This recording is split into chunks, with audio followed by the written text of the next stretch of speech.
প্রধানমন্ত্রী নরেন্দ্র মোদী পোস্ট করেছিলেন আর অলিম্পিক্স থেকে ছিটকে যাওয়ার পর দুঃখ প্রকাশ করেছেন কেন্দ্রীয় স্বরাষ্ট্রমন্ত্রী অমিত শাহ। যেভাবে আজ সোনা জয়ের লক্ষ্যে নামছিলেন বিনেশ ফোগাট, কিন্তু তিনি ছিটকে গেলেন, তাকে বাতিল করে দেওয়া হলো, তার খেলা বাতিল করে দেওয়া হলো ওজন বেশি হওয়ার কারণে। অমিত শাহ বলছেন, বিনেশের এই ধাক্কায় লক্ষ লক্ষ ভারতীয় ভেঙে পড়েছে, তবে আমি নিশ্চিত বরাবরের মতো জয়ী হয়ে ফিরে আসবেন বিনেশ। নিজের এক্স হ্যান্ডেলে এমনই পোস্ট করেছেন কেন্দ্রীয় স্বরাষ্ট্রমন্ত্রী। এর আগে প্রধানমন্ত্রী নরেন্দ্র মোদী তিনিও পোস্ট করেছিলেন, তিনি বলছেন তুমি ভারতের গর্ব, পোস্ট করেছেন কেন্দ্রীয় স্বরাষ্ট্রমন্ত্রী। बहुत दुख हुआ और कल उनको देखते हुए एक तरह से आंसू आ रहे थे, क्योंकि उनका इतनी मेहनत और इतनी तपस्या उन्होंने की है यहाँ तक पहुँचने के लिए, और उनके अंदर जज्बा है, हिम्मत वाली हैं, आसान काम नहीं है ये।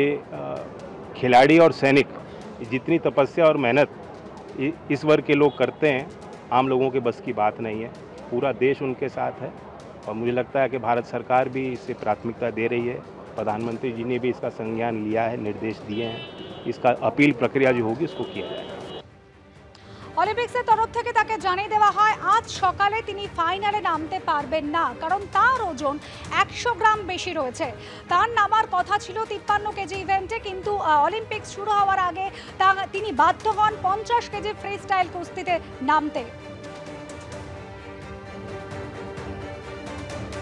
এই মুহূর্তে অলিম্পিয়ান রাহুল বন্দ্যোপাধ্যায় রয়েছেন আমাদের সঙ্গে টেলিফোন লাইনে। রাহুল বাবু, যেভাবে বিনেশ ফোগাট একেবারে ফাইনালের আগে ওজন বেশি হওয়া, মাত্র 100 গ্রাম ওজন বেশি হওয়ার কারণে একেবারে ছিটকে গেলেন, আপনি নিজেও একজন অলিম্পিয়ান, ঠিক কিভাবে এই নিয়ম নীতি স্থির করা হয়? মাত্র ফাইনালে ওঠার আগে যেভাবে তিনি ছিটকে গেলেন, আপনার কি মতামত?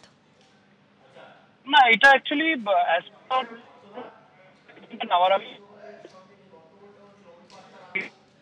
করেছিল তখন সেটা ছিল, এখন এটা মানে খুবই ডিসার্টিং আর একটা মানে ডিজাস্টার বলতে পারেন। কেন কি এই জায়গায় গিয়ে মানে যেখানে আমরা একটা সিলভার বা গোল্ড এক্সপেক্ট করছিলাম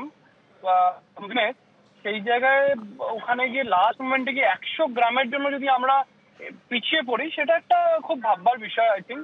আর ইভেন কি I can understand the situation, ও কিভাবে এটাকে ট্যাকেল করছে, মানে যেখানে একটা অ্যাথলিটের মাইন্ড এখন আমি ফাইনালে কি করে প্রিপেয়ার করবো বা জিতবো বা কি করে প্ল্যানিং করবো, সেইখানে আমি যদি আটকে যাই একটা। কিন্তু হ্যাঁ, গতকালও তিনি 3 জনকে হারিয়েছিলেন, তার আগেও তো তার টেস্ট হয়েছিল, এবং যেরকম জানা যাচ্ছে গতকাল রাত্রে তিনি সারা রাত ধরে চেষ্টা করেছেন, খাননি কিছু, একের পর এক এক্সারসাইজ করেছেন যাতে তার ওজন নিয়ন্ত্রণে থাকে।